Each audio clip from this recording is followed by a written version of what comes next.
여러분과 함께 마테오가 전한 거룩한 복음입니다.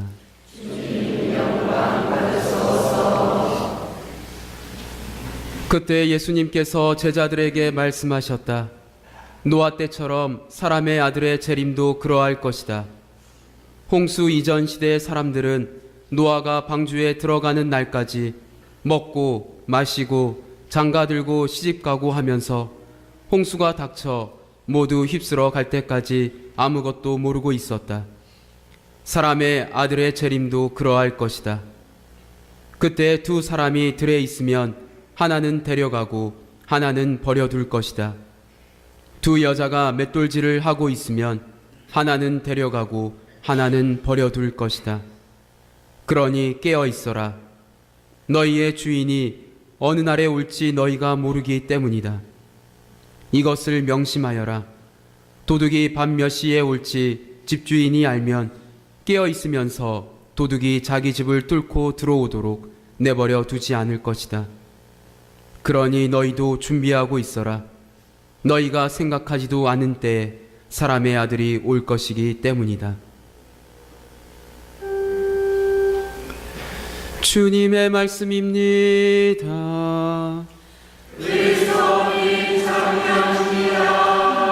앉으십시오.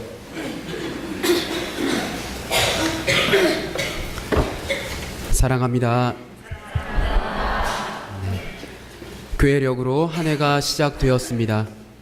사실 우리들은 사회력에 길들여져 있기 때문에 오늘이 한 해를 시작한다는 느낌보다는 여전히 연말을 향해 가는 기분이 드는 것은 어쩔 수 없을 것 같습니다. 하지만 그래도 시작이라는 단어는 늘 좋습니다. 무엇인가 매듭짓지 못했더라도 새로운 일을 시작하는 것은 설레고 행복합니다. 그렇다면 대림 시기의 시작은 어떻게 시작하는 것이 행복할까요? 바로 희망과 사랑을 이야기하는 것입니다. 그리고 평화를 생각해야 합니다. 여전히 우리 사회는 뒤숭숭하며 혼란스럽고 혼돈 상태라 할 수 있습니다.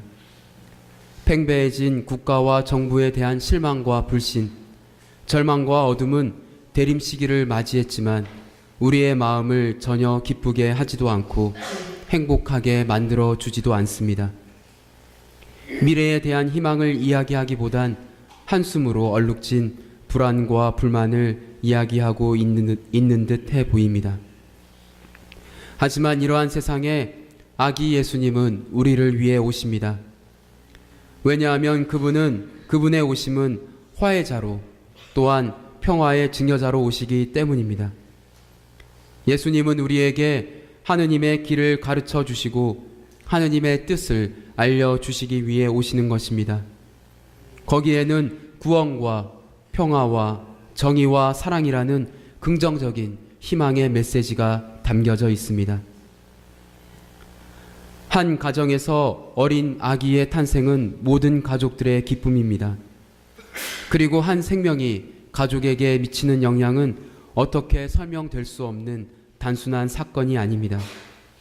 그런데 하물며 우리의 아버지이신 하느님께서 당신 자신의 아들을 우리에게 선물로 내어주십니다. 그렇다면 하느님의 자녀로 한 가정을 이루고 살아가는 우리에게는 아기 예수님의 탄생은 무엇을 의미하는 것일까요? 생명의 탄생은 과거와 현재와 미래를 연결하는 연결점이라 할 수 있습니다. 한 생명의 탄생을 통해서 과거의 유산과 소중한 가치가 어린 생명을 통해서 현재와 미래를 연결해 줍니다. 그리고 그 한 생명으로 인해 더 많은 가치들과 생명을 이어갈 수 있게 되는 것입니다.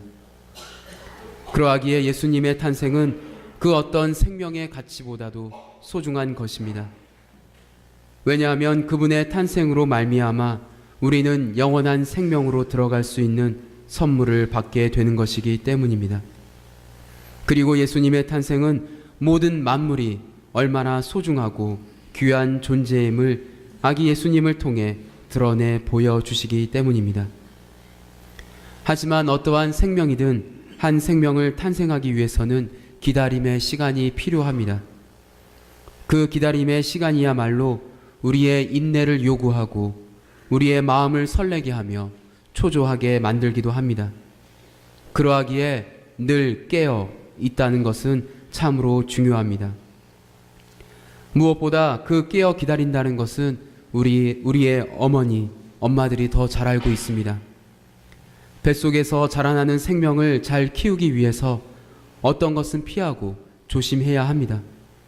먹는 것도, 듣는 것도, 보는 것도 분별하고 식별해야 합니다. 그렇다고 해서 더 좋은 것만을 찾을 수도 없습니다.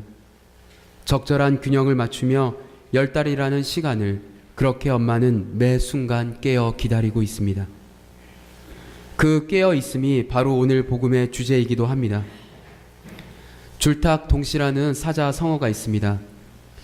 교육 현장에서 자주 쓰는 말이기도 하지만 어미닭이 알을 품고 있다가 때가 차서 알을 깨고 나오려는 병아리의 쪼는 소리를 듣고 어미닭도 밖에서 동시에 알을 쪼아 어린 병아리가 세상 밖으로 나오는 것을 도와주는 것을 뜻하는 사자성어입니다.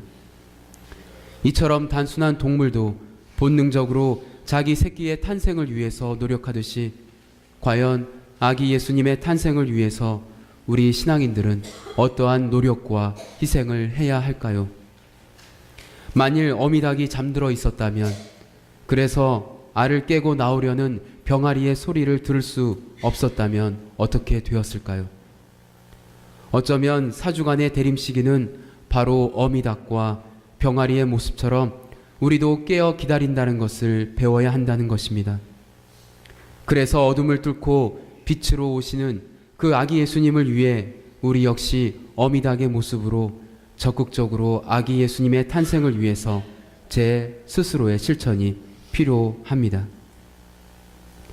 깨어 있다는 것은 우리 삶을 올바른 방향으로 향하도록 노력해야 한다는 것을 의미합니다.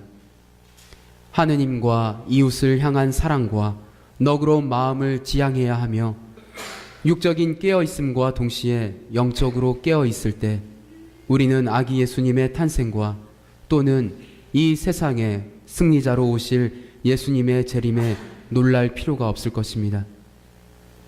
늘 깨어있다는 것은 매일같이 우리의 삶에 은총의 선물처럼 오시는 예수님을 알아뵐 수 있다는 말이기도 합니다. 오늘 제2 독서에서 바오로 사도는 우리에게 이러한 가르침을 주고 있습니다. 여러분이 잠에서 깨어날 시간이 이미 다 되었습니다. 이제 우리가 처음 믿을 때보다 우리의 구원이 더 가까워졌기 때문입니다. 대림시기를 시작하면서 교회와 우리는 영적인 잠에서 깨어날 필요성이 있음을 바오로 사도는 이야기하고 있습니다. 우리가 물질적인 것에 깊이 빠져들지 않도록, 우리가 물질의 노예가 되지 않도록 살아가는 것이 바로 영적인 깨어 있음입니다. 내 자신뿐만 아니라 주변 이웃을 바라보는 것, 그리고 그들에게 손길을 내밀어 주는 것, 그리고 기꺼이 내가 가진 것을 나누어 주는 것이야말로 바로 아기 예수님의 탄생을 위해 우리가 해야 할 실천 과제인 것입니다. 그리고 그러한 모습이야말로 바오로 사도가 말씀하신 어둠의 행실을 벗어버리고 빛의 갑옷을 입는 행위입니다. 대림시기는 아기 예수님을 열렬히 기다리는 시기입니다. 우리가 주님을 사랑한다면 활기찬 열망으로 그분을 기다리겠지만 만일 우리가 우리 자신만을 사랑한다면 반대 방향으로 가게 될 것입니다.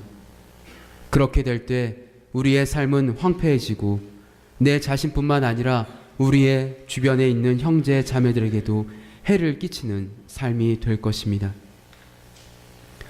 사랑하는 형제 자매 여러분, 주님께서는 우리 삶 속에 다양한 방식으로 오십니다. 그분은 매 순간 당신만이 주실 수 있는 은총을 들고 오시기도 하며 때로는 더 분명하게 당신을 드러내시어 아름답고 너그럽고 풍요로운 것들을 우리에게 주시기도 합니다. 하지만 그 모든 것들을 내가 잠에서 깨어있지 못한다면 그저 스쳐 지나가는 무의미한 것들로 여길 수밖에 없습니다. 이제 제대 앞에 있는 대림초 4개를 바라보도록 하겠습니다. 초 하나의 불이 들어올 때마다 그 초의 빛과 희생을 기억하시길 바랍니다. 그리고 그 빛과 희생을 기억하면서 한 주 동안 단 한 번이라도 내 자신뿐만이 아니라 우리의 주변 이웃을 위해서, 그리고 지금 우리 나라를 위해서 기도하고 또 사랑을 실천할 수 있는 그러한 한 주가 또 그렇게 깨어있는 신앙인으로 살아가시길 바랍니다. 아멘.